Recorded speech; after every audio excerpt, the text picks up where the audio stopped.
ನಮಸ್ಕಾರ ಕನ್ನಡಿಗರೇ, ನನ್ನ ಪ್ರೀತಿಯ ಯೂಟ್ಯೂಬ್ ಚಾನಲ್ PR ಯೂಟ್ಯೂಬ್ ಚಾನಲ್ಗೆ ನಿಮಗೆಲ್ಲರಿಗೂ ಪ್ರೀತಿಯ ಸ್ವಾಗತ. ಈ 12 ಮುಗಿತು.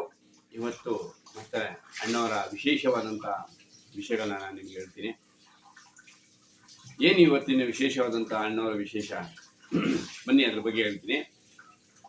ಇದಕ್ಕೂ ಮೊದಲೇ ಎಲ್ಲರೂ ನನ್ನ ಚಾನಲ್ನ ಸಬ್ಸ್ಕ್ರೈಬ್ ಮಾಡಿ, ಶೇರ್ ಮಾಡಿ, ಕಮೆಂಟ್ಸ್ ಮಾಡಿ, ಲೈಕ್ ಮಾಡಿ, ಪಕ್ಕದಲ್ಲಿರೋ ಬೆಲ್ ಬಟನ್ನ ಅಮುಕಿ.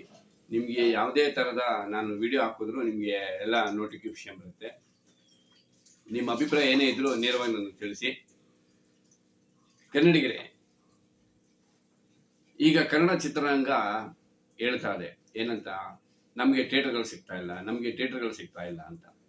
ಥಿಯೇಟರ್ಗಳು ಸಿಗ್ತಾ ಇಲ್ಲ, ಬರೀ ತಮಿಳ್ ಪಿಕ್ಚರ್ 100 ಥಿಯೇಟರ್ಗೆ ಹೋಗ್ತಾವ್ರೆ, 200 ಥಿಯೇಟರ್ಗೆ ಹೋಗ್ತಾವ್ರೆ ಅಂತ ಕನ್ನಡ ಚಿತ್ರರಂಗ ಒಂದು ಬೊಬ್ಬೆ ಬಡ್ಕೊಂತ ಇದೆ ಸರ್ಕಾರದ ವಿರುದ್ಧ.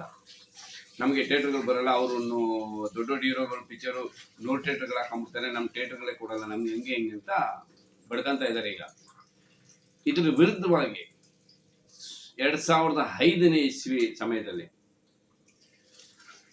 2005ರ ವಿಶೇಷ ಸಮಯದಲ್ಲಿ ಇದ್ರಿಗೆ ಬಗ್ಗೆನೇ ಒಂದು ದೊಡ್ಡ ಹೋರಾಟ ನಡೀತು.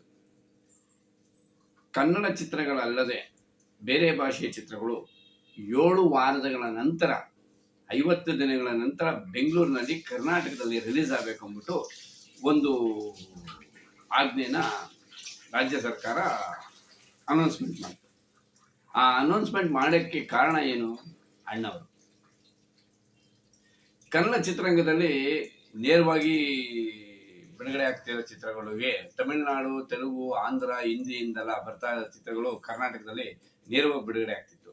ನೇರವಾಗಿ ಬಿಡುಗಡೆ ಆಗ್ತಿರೋದ್ರಿಂದ ಅವರು ದೊಡ್ಡ ದೊಡ್ಡ ಪ್ರೊಡ್ಯೂಸರ್ಗಳು ಇಡೀ ಚಿತ್ರರಂಗದ ಕರ್ನಾಟಕದ ಎಲ್ಲ ಚಿತ್ರಮಂದಿರಗಳನ್ನು ಬುಕ್ ಮಾಡಿಕೊಂಡು ಥಿಯೇಟರ್ನ ರಿಲೀಸ್ ಮಾಡ್ಬಿಡ್ತಿದ್ರು. ಫಸ್ಟ್ ಡೇ ರಿಲೀಸ್ ಮಾಡ್ಬಿಡ್ತಿದ್ರು. ಆ ತಮಿಳುನಾಡಲ್ಲಿ ಯಾವಾಗ ರಿಲೀಸ್ ಆಗ್ತಿತ್ತು ಅವಾಗ ಕರ್ನಾಟಕದಲ್ಲೂ ರಿಲೀಸ್ ಆಗಿತ್ತು.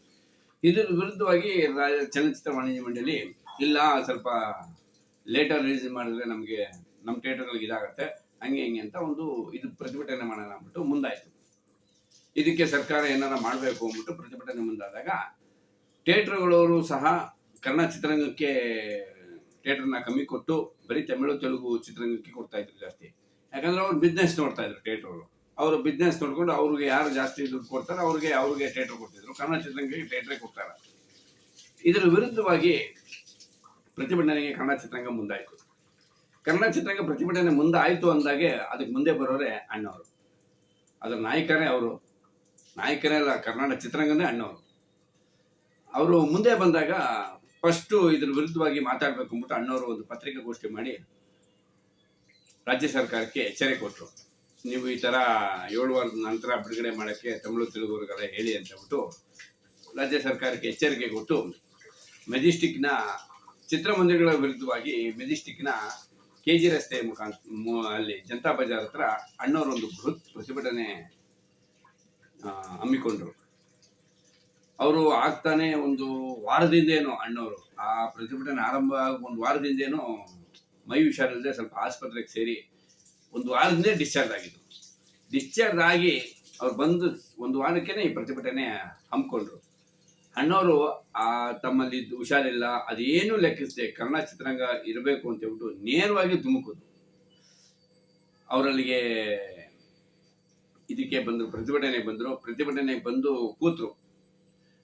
ಆಗ ರಾಜ್ಯ ಸರ್ಕಾರ ಅವ್ರಿಗೆ ಹುಷಾರಿಲ್ಲ, ಅವ್ರು ಸ್ವಲ್ಪ ಏಜ್ ಆಯಿತು, ಅವರಿಗೆ ಅಷ್ಟು ಜನ ಬರಲ್ಲ, ಇದು ಫೈಲೂರ್ ಆಗತ್ತೆ ಇದು ಅಂತ ಹೇಳ್ಬಿಟ್ಟು ಕನ್ನಡ ಚಿತ್ರರಂಗ ಇದು ರಾಜ್ಯ ಸರ್ಕಾರ ಪೊಲೀಸ್ನ ಸ್ವಲ್ಪ ಕಮ್ಮಿ ಹಾಕಿದ್ರು ಪ್ರತಿಭಟನೆ ಜಾಗಕ್ಕೆ. ಗೊತ್ತಲ್ಲ ಅವರ ಕನ್ನಡಿಗರೇ, ಅಣ್ಣವ್ರ ಶಕ್ತಿ ಏನು ಅಂತ.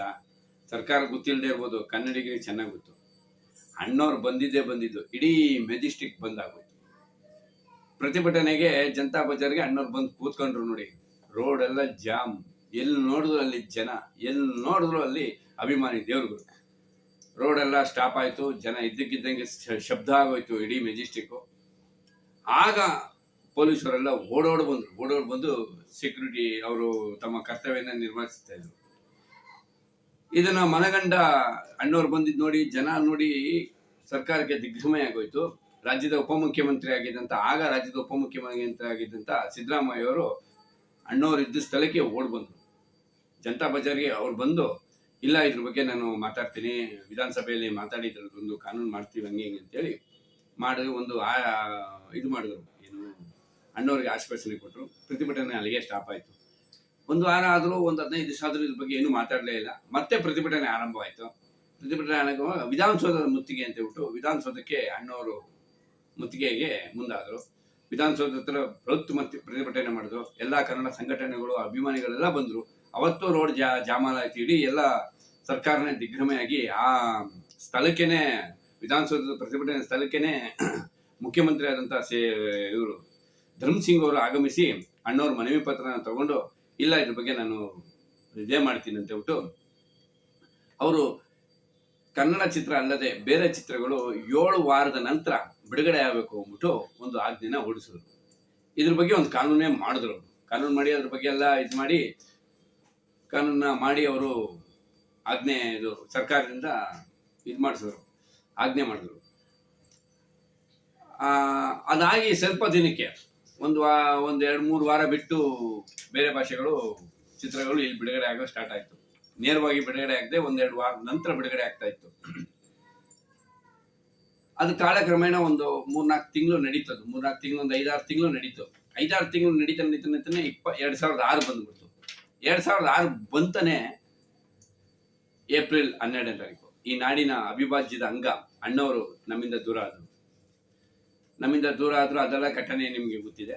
ಅಣ್ಣವರು ತೀರೋದ ನಂತರ ಚಲನಚಿತ್ರ ವಾಣಿಜ್ಯ ಮಂಡಳಿಯಲ್ಲಿ ಇದ್ದಂಥ ಮತ್ತು ಕನ್ನಡ ಚಲನಚಿತ್ರ ರಂಗದಲ್ಲಿ ಇದ್ದಂಥ ಕೆಲವು ವ್ಯಕ್ತಿಗಳು ಯಾಕೆ ಅಣ್ಣವರು ಈ 7 ವಾರದ ನಂತರ ಇದು ಮಾಡಿದ್ರು, ಇದನ್ನ ನಾವು ತೆಗಿಬೇಕು ಅಂತ ಹೇಳಿ ಮಾಡಿ ಕೆಲವು ತಮಿಳು ತೆಲುಗು ನಿರ್ಮಾಪಕರ ಜೊತೆ ಕೈ ಜೋಡಿಸಿ ಇಲ್ಲಿದ್ದಂಥ ಕೆಲವು ವ್ಯಕ್ತಿಗಳು ಇವ್ರ ಮೇಲೆ ತಮಿಳುನಾಡು ಮತ್ತು ತೆಲುಗು ಆಂಧ್ರದವರು ನಿರ್ಮಾಪಕರ ಜೊತೆ ಕೈ ಜೋಡಿಸಿ ಇದ್ರ ವಿರುದ್ಧವಾಗಿ ಕೋರ್ಟ್ಗೆ ಹೋದ್ರು. ಹೈಕೋರ್ಟ್ಗೆ ಹೋಗಿ ಹೈಕೋರ್ಟಲ್ಲಿ ಇದ್ರ ವಿರುದ್ಧವಾಗಿ ಇದು ಅಪ್ಲಿಕ್ ಹಾಕಿ ಅಲ್ಲಿ ವಾದ ವಿವಾದ ನಡೆದ ಮೇಲೆ ಹೈಕೋರ್ಟು ಈ ಇದನ್ನ ಕ್ಯಾನ್ಸಲ್ ಮಾಡಿ, ಇಲ್ಲ ಇದು ಭಾರತ ದೇಶ ಎಲ್ಲಿ ಬೇಕಾದ್ರೆ ಯಾವಾಗ ಬೇಕಾದ್ರೆ ನೇರವಾಗಿ ರಿಲೀಸ್ ಮಾಡ್ಬೋದು ಅಂದ್ಬಿಟ್ಟು ತಮಿಳು, ತೆಲುಗು ಮತ್ತು ಹಿಂದಿ, ಮರಾಠಿ ಯಾವುದೇ ಭಾಷೆಯ ಚಲನಚಿತ್ರ ಕರ್ನಾಟಕದಲ್ಲಿ ನೇರವಾಗಿ ಬಿಡುಗಡೆ ಮಾಡುವಾಗೆ ಆಜ್ಞೆ ಕೊಡ್ತು ಹೈಕೋರ್ಟ್ ಆಜ್ಞೆ ಕೊಟ್ಟಾಗ ಇನ್ನೇನು ಮಾಡೋಕ್ಕಾಗಲ್ಲ. ಚಲನಚಿತ್ರ ವಾಣಿಜ್ಯ ಮಂಡಳಿ ಕೈ ಕಟ್ಟಿ ಸುಮ್ಮನೆ ಕೂತ್ಕೊಂತು. ನೋಡಿ, ಈ ಚಲನಚಿತ್ರ ವಾಣಿಜ್ಯ ಮಂಡಳಿ ಮತ್ತು ಈ ಚಲನಚಿತ್ರ ರಂಗದಲ್ಲಿದ್ದಂಥ ಕೆಲವು ವ್ಯಕ್ತಿಗಳು ಅಣ್ಣವ್ರು ಇದ್ದಾಗ ಏನೂ ಮಾತಾಡದೆ ಸೈಲೆಂಟ್ ಆಗಿದ್ರು.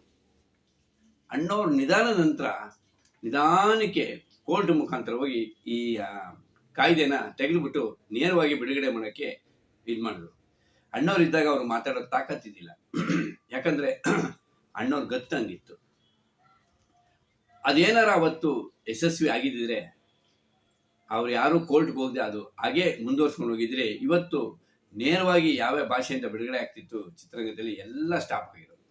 ಕನ್ನಡ ಚಿತ್ರರಂಗ ಇನ್ನೂ ಉತ್ತಂಗಕ್ಕೆ ಬೆಳೀತಿತ್ತು. ಆದರೆ ಕೆಲವು ಈ ಸ್ವಾರ್ಥದ ಜನಗಳು ಕನ್ನಡ ಚಿತ್ರರಂಗನ ಹಾಳು ಮಾಡಿದ್ರೆ ಕನ್ನಡನೂ ಹಾಳು ಮಾಡೋಕ್ಕೆ ಇದನ್ನ ಮುಂದಾದ್ರು. ಅಣ್ಣವ್ರು ಇರೋವರೆಗೂ ಅವ್ರು ಮಾತಾಡಿಲ್ಲ. ಅಣ್ಣವ್ರ ನಂತರ ಅವರೆಲ್ಲ ಮಾತಾಡಿದ್ರು. ಅಣ್ಣವ್ರ ಗತ್ತು ತಾಕತ್ತು ಇಲ್ಲಿದೆ. ಕನ್ನಡಿಗರೇ, ನನ್ನ ಚಾನಲ್ನ ನೋಡ್ತಾರೆ, ಸಬ್ಸ್ಕ್ರೈಬ್ ಮಾಡಿ, ಶೇರ್ ಮಾಡಿ, ಕಮೆಂಟ್ ಮಾಡಿ. ಅಣ್ಣವರ ಇನ್ನೂ ವಿಶೇಷವಾದ ವಿಷಯಗಳನ್ನ ನಾನು ಹಾಕ್ತೀನಿ. ಮತ್ತು ಇನ್ನೇನು ಹುಟ್ಟುಹಬ್ಬ ಬಂತು, ಈ ಹುಟ್ಟುಹಬ್ಬಕ್ಕೋಸ್ಕರ ಅಣ್ಣವ್ರನ್ನ ಒಂದು 5-6 ಜನ ವಿಶೇಷವಾದ ಅಭಿಮಾನಿಗಳನ್ನ ನಾನು ಸಂದರ್ಶನ ಮಾಡ್ತೀನಿ. ಅದೆಲ್ಲ ನಿಮ್ಗೆ ಹಾಕ್ತೀನಿ. ದಯವಿಟ್ಟು ಶೇರ್ ಮಾಡಿ, ಕಮೆಂಟ್ಸ್ ಮಾಡಿ, ಲೈಕ್ ಮಾಡಿ. ನಿಮ್ಮ ಅಭಿಪ್ರಾಯ ಏನೇ ಇದ್ದರೂ ನನಗೆ ತಿಳಿಸಿ. ಸಿರಿಗನ್ನಡಂ ಗೆಲ್ಗೆ, ಸಿರಿಗನ್ನಡಂ ಬಾಳ್ಗೆ. ಜೈ ಕರ್ನಾಟಕ ಮಾತೆ. ನಮಸ್ಕಾರ.